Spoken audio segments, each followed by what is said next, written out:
Hello everyone, welcome back to the channel prep master by GK24। आज की ये video उन सब बच्चों के लिए बहुत ही इंपॉर्टेंट होने वाली है जो आरएस के एग्जाम की जी जान से मेहनत कर रहे हैं और जो एक ही साल में प्रिपेयर करने के बाद आरएस एग्जाम क्रैक करना चाहते हैं। और सबके दिमाग में सबसे पहला क्वेश्चन ये आता है कि क्या हम एक साल पढ़ के क्रैक कर सकते हैं? जी हाँ, बिल्कुल कर सकते हो। अगर आप एक ही स्ट्रेटेजी फॉलो करोगे, अगर आप एक ही रूटीन फॉलो करोगे तो आप एग्जाम बहुत ही आसानी से क्रैक कर सकते हो। तो आगे बढ़ने से पहले जिसने भी टेलीग्राम लिंक को ज्वाइन नहीं करा है, ये क्यूआर कोड आप स्कैन कर लीजिए। जो भी क्वेरीज होंगी आपकी वो सारी की सारी इसमें सॉल्व हो जाएँगी। जिस भी एग्ज़ाम से रिगार्डिंग जो भी अभी एग्ज़ाम्स आ रहे हैं गवर्नमेंट के, उनकी भी आपको हर तरह की पीडीएफ और हर तरह की नोटिफ़िकेशंस पे मिल जाया करेगी। तो क्यूआर कोड है, स्कैन कर लीजिए, टेलीग्राम लिंक से जुड़ना बिल्कुल भी ना भूलना। तो देखो, सबसे पहले अभी जैसे कि आप सबने देखा होगा कि अभी पेपर गया है आरएस मेंस का, जो कि फर्स्ट पेपर हुआ था। उसके अंदर बच्चों का ये कहना है कि इस बार जो पेपर है उसके अंदर इकोनॉमिक्स बहुत ज़्यादा हार्ड आई थी और साथ ही में जो क्वेश्चन्स आए थे वो इकोनॉमिक सर्वे को यानी कि स्कीम्स को लेकर के बहुत ही ज़्यादा पूछे गए थे, ठीक है? तो उन सब के लिए अपन को इकोनॉमिक सर्वे पढ़ना बहुत ही इम्पोर्टेंट है। ये जो पेपर था उसको भी हम सॉल्व करेंगे अगर आपकी डिमांड है। अगर आप चाहते हो कि आपको पूरा पेपर भी सॉल्व चाहिए डिटेल तो वो भी आपको मिल जाएगा, कमेंट में लिख देना आप, ठीक है?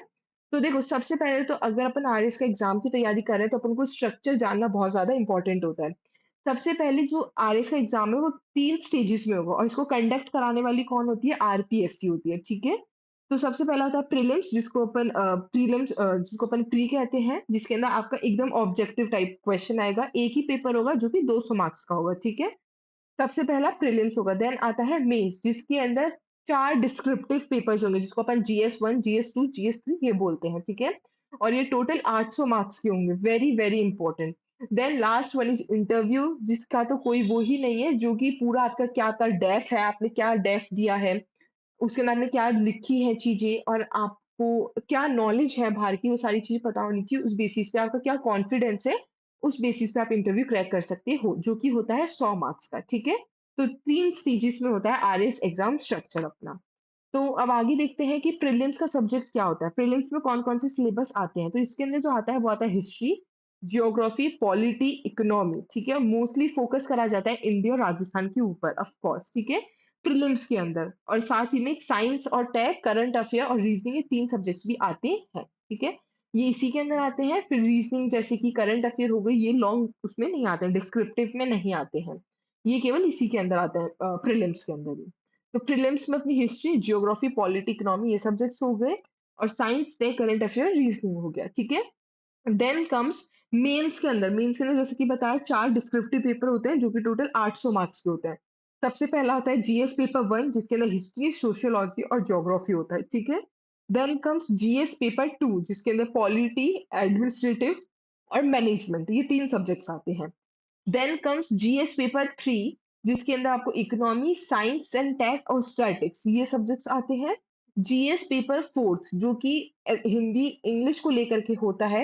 ऐसे निबंध लिखना होता है आपको जो कि बहुत ही ज़्यादा एक तरह से इम्पोर्टेंट मान लो क्योंकि बहुत बच्चे होते हैं जो उसके अंदर फेल होते हैं। मात्रा गलत लगा दी, स्पेलिंग गलत लिख दी जिसके ऊपर आपको बहुत ज़्यादा ध्यान देना पड़ेगा, ठीक है? तो ये है मेंस का सब्जेक्ट, ठीक है? और प्रीलिम्स का अपन ने बात कर ही ली है।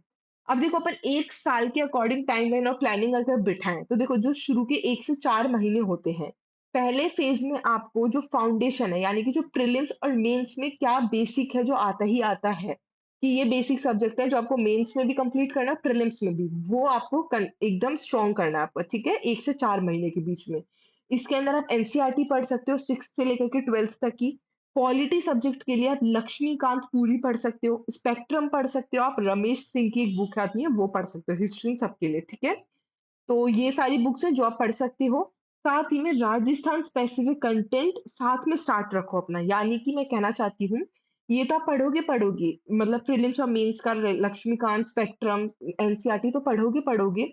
उसके साथ-साथ जो भी राजस्थान से स्पेसिफिक कंटेंट आता है उसको साथ ही साथ पढ़ते रहा करो, यानी कि राजस्थान पत्रिका डेली पढ़ा करो, ठीक है? दैनिक भास्कर हो गया, इसके अंदर जो भी डेली न्यूज़ है वो आपको डेली पढ़नी है इसके साथ-साथ, ठीक है?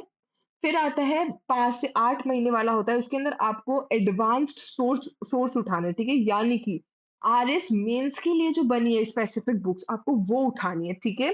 इसके लिए आप कोई भी कोचिंग्स है वो फॉलो कर सकते हो। अगर आप कोचिंग्स ले रहे हो तो उसके नोट्स इज़ बेस्ट। अदरवाइज़ आप कोई भी नोट्स है जिनकी आप स्टार्टिंग में रेगुलर तैयारी कर सकते हो, ठीक है? साथ ही में 5 से 8 महीने जैसे ही चालू हो जाए, उस टाइम पर आपको मेन आंसर डेली लिखना चालू करना है। एक मेन्स आंसर लिखना है, यानी कि एक लॉन्ग डिस्क्रिप्टिव आंसर लिखना है आपको। टॉपिक उठाओ, जो भी आपने टॉपिक पढ़ा है, उसी से टॉपिक आप ले लो और उसका क्वेश्चन बनाओ और उसका आंसर लिखो डिस्क्रिप्टिव, ठीक है? और डेली करनी है ये चीज़। साथ ही में मॉक टेस्ट करना बहुत ज़्यादा इम्पोर्टेंट है प्रीलिम्स के लिए। आपकी कोचिंग अगर आपने जॉइन करी है तो उसमें मॉक टेस्ट डेली होते हैं रेगुलर बेसिस पे, और प्रीलिम्स के लिए अब आपको मॉक टेस्ट ज़रूर से ज़रूर करने हैं, ठीक है? देन आता है फेज़ 3, जिसके अंदर 9 से 12 महीने के बीच की बात आती है। इसके अंदर आपको प्रीलिम्स पे सबसे ज़्यादा फ़ोकस करना है। मेंस आपका हो चुका है, प्रीलिम्स आपका हो चुका है, ठीक है? अब क्योंकि 9 टू 12 मतलब सबसे पहला पेपर जो आएगा वो आएगा प्रीलिम्स का, ठीक है? इसलिए आपको प्रीलिम्स का पूरा रिवीजन चालू करना है, वापस से टेस्ट सीरीज़ स्टार्ट कर देनी है आपको, ठीक है? अगर आपका प्रीलिम्स क्लियर्ड हो जाता है, तो वापस से मेंस के ऊपर आ जाओ, जिसके अंदर आपको पूरे टाइम लिखने की प्रैक्टिस करनी है एकदम अच्छे से। और बाद में आपका मेंस के बाद आपको अपने मॉक इंटरव्यूज़ की प्रैक्टिस करनी है। बहुत सारे जैसे अभी आरएस ओनली है, उन्होंने भी अभी मॉक इंटरव्यूज़ कराए हैं आरएस के, तो आपको इस तरह से मॉक इंटरव्यूज़ ज़रूर से ज़रूर करना है, जिससे आपकी प्रैक्टिस हो जाए। उसके अंदर आपको सब बताते हैं कि आपका क्या पोस्चर है बैठने का, आप किस तरह से बात कर रहे हो, सब आपकी सब कमियाँ बता देते हैं, ठीक है? जिसके ऊपर आपको ध्यान देने का बहुत ही अच्छे से टाइम मिल जाएगा। अब सब्जेक्ट वाइज़ स्ट्रैटेजी की अगर अपन बात करें, तो देखो हिस्ट्री, जिसके अंदर अपन को इंडिया और राजस्थान दोनों की पढ़नी पड़ेगी। आप एनसीईआरटी से स्टार्ट कर सकते हो, इसके बाद आप स्पेक्ट्रम भी उठा सकते हो, ठीक है? एनसीईआरटी के पढ़ते ही आप स्पेक्ट्रम बुक पढ़ना, ठीक है? अगर आप राजस्थान की पढ़ना चाहते हो स्पेशली, तो राजस्थान का इतिहास जो कि एक लूनिया है, उसके थ्रू है, वो पढ़ सकते हो, या फिर परिष्कार के नोट्स हैं, वो भी पढ़ सकते हो, ठीक है? ज्योग्राफी के लिए आप एनसीईआरटी पढ़ो, और एक जीसी लियोंग की एक बुक आती है ज्योग्राफी के लिए, आप वो पढ़ो, बहुत ही ज़्यादा इंटरेस्टिंग और इम्पोर्टेंट बुक है, ठीक है? और केवल राजस्थान के लिए आप स्टडी रिवर्स हो गया, सॉइल हो गया, इरिगेशन, क्लाइमेट, वाइल्ड लाइफ, ये सारे जो टॉपिक्स हैं इनको बहुत ही ज़्यादा अच्छे से कवर अप कर लेना, ठीक है? देन पॉलिटी के लिए जो कि एकदम बहुत ही इंपॉर्टेंट होता है, जो कि होती है लक्ष्मीकांत, ठीक है? लक्ष्मीकांत एक तरह से आपके लिए बाइबल है। ठीक है, तो लक्ष्मीकांत तो पॉलिटी के लिए पढ़नी है आपको, ठीक है? साथ ही में पंचायती राज हो गया, कॉन्स्टिट्यूशनल एस्पेक्ट्स हो गए, राजस्थान से रिगार्डिंग ये सारे इसके ऊपर आपको बहुत ही अच्छे से फोकस करना है। ये हो गया पॉलिटी, देन कम्स इकोनॉमी, ठीक है? इकोनॉमी के अंदर आप रमेश सिंह की बुक कवर कर सकते हो, जो कि बहुत ही इंपॉर्टेंट है और बहुत इंटरेस्टिंग है। इजी स्ट्रेटजीज है इसके अंदर। साथ ही में करंट इकोनॉमिक इश्यूज जो भी चल रहे हैं, जो न्यूज़पेपर में डेली आते हैं, उन पे ध्यान देना बहुत ही ज़्यादा ज़रूरी है। राजस्थान के बजट क्या है, स्कीम्स क्या है, रिपोर्ट्स क्या है, ये बहुत ही ज़्यादा इम्पोर्टेंट है। अभी सबसे ज़्यादा स्कीम्स पूछे गए इस पेपर के अंदर, आरएस का जो पेपर हुआ है। और आज के टाइम में स्कीम सबसे ज़्यादा आ रहा है पेपर्स में। तो राजस्थान बजट, स्कीम्स और रिपोर्ट्स, ये बहुत इंपॉर्टेंट है। इनको कवर अप करना बिल्कुल भी ना भूलना, ठीक है? ओके। साइंस एंड टेक्नोलॉजी के लिए अगर आप करंट अफेयर्स डेली पढ़ रहे हो, उसमें जो आ रहा है वो, और एक एनसीईआरटी, इतना बहुत है, इम्पोर्टेंट बस इतना है। आपको फिजिक्स, केमिस्ट्री में डीप में जाने की कोई भी ज़रूरत नहीं है। केवल कॉन्सेप्ट क्लियर कर लो, दैट्स इट। इसके रिगार्डिंग और कुछ भी नहीं आता है। करंट अफेयर्स आपको डेली न्यूज़पेपर पढ़ना है, चाहे वो दैनिक भास्कर हो, द हिंदू हो, इंडियन एक्सप्रेस हो, कोई सा भी आप पेपर उठा लो, लेकिन आपको डेली करंट अफेयर्स पढ़ने ही पढ़ने हैं, ठीक है?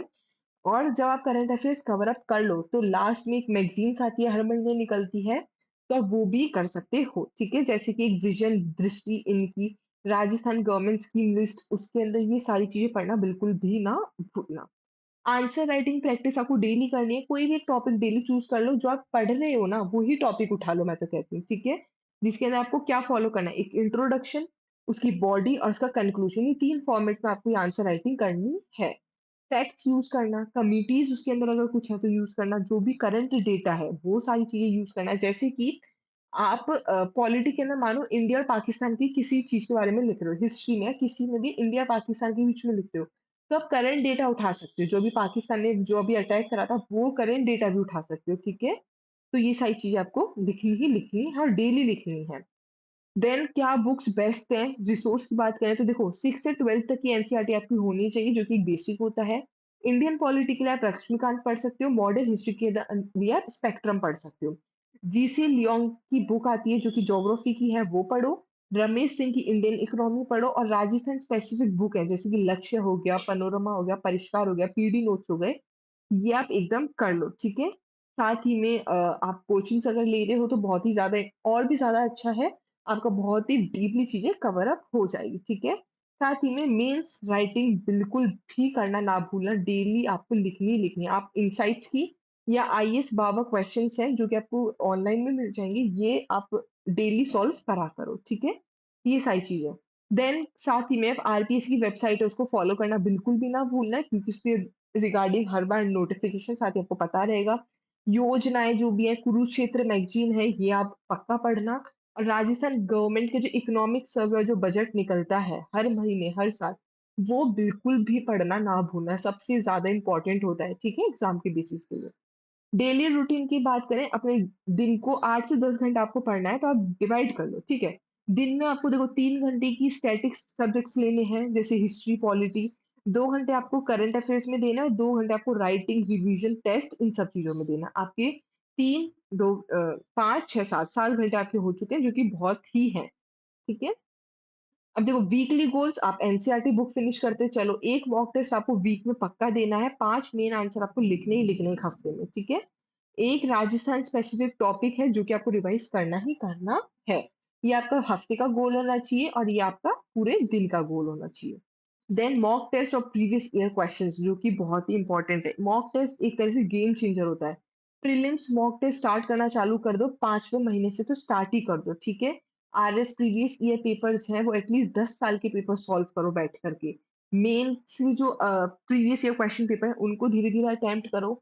ऐसे कर सकते हो, जो टॉपिक आप पढ़ रहे हो, उसके रिगार्डिंग आप पूरे क्वेश्चन पेपर में देखो कि उसके रिगार्डिंग कौन-सा टॉपिक से क्वेश्चन पूछा गया, उसका आंसर आप खुद से लिखो, ठीक है? प्रैक्टिस करो, टाइम लिमिट रखो कि एग्ज़ाम में इतने टाइम की रहती है, तो मैं भी इतने टाइम में करके देखता हूँ। अपनी मिस्टेक्स देखो और केवल टेस्ट ही नहीं लो, उन मिस्टेक से सीखो कि तुमने कहाँ मिस्टेक करी है, उसको वापस से लिखो, ठीक है? ये आपको करना है, जो कि बहुत ही ज़्यादा इम्पोर्टेंट रहेगा आप सबके लिए। फाइनल टिप सबको सम अप करते हैं। सबसे पहले अपना सिलेबस जान लेना अच्छे से। 1 साल का अपना टाइमलाइन बना लो। बेसिक को बहुत स्ट्रॉन्ग कर लो। डेली आपको आंसर राइटिंग करनी है। आरपीएससी की साइट को फॉलो कर लो जिससे आप अपडेट रहो। सबसे इम्पोर्टेंट गिव अप नहीं करना बिल्कुल भी, ठीक है? जो ये पेपर वापस से दे रहे हैं उनके लिए जो पेपर फर्स्ट टाइम दे रहे हैं उन सब के लिए है कि गिव अप नहीं करना बिल्कुल भी, ठीक है?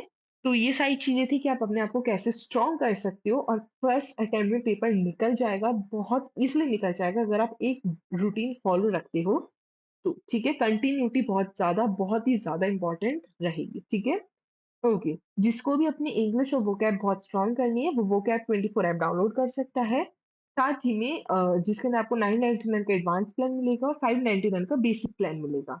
साथ ही में टेलीग्राम लिंक से जुड़ना बिल्कुल भी ना भूलना और प्रेप मास्टर को फॉलो कर लो, सब्सक्राइब कर लो जिससे कि और सबसे इम्पोर्टेंट चीज़ हिस्ट्री क्लासेस चल रही है हमारी प्रेप मास्टर के ऊपर जिसके अंदर एंशिएंट हिस्ट्री स्टार्ट कर दी गई है। आप एक बार पढ़ना, आपको इतना हम दावे से कहते हैं कि आपको इसके अलावा हिस्ट्री कहीं और से छूने की भी ज़रूरत नहीं पड़ेगी।